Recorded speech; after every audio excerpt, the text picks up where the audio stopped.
Tapos na tayong magpalit ng bearing, no?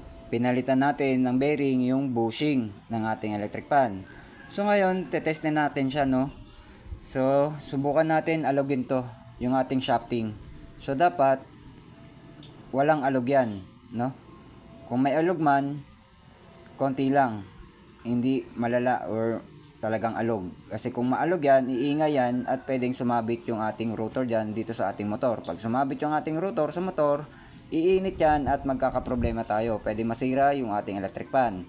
So okay naman siya, no? Wala naman siyang alog. So ito na yung ating bearing. Kung napapansin nyo, no, yan kulay puti na yan. Ayan, bearing na natin yan. Subukan na natin ngayon. Pakinggan natin kung may lagitik or ingay sa motor, no? Number 1. Lapit natin yung camera para marinig natin yung lagitik or ingay. Ayan. So wala naman siyang ingay, no? Paswing natin. Okay? Ayan. So number 1, malakas siya. Ayan. So ibig sabihin tama yung alignment natin, no, sa ating shafting dito sa ating bearing, no?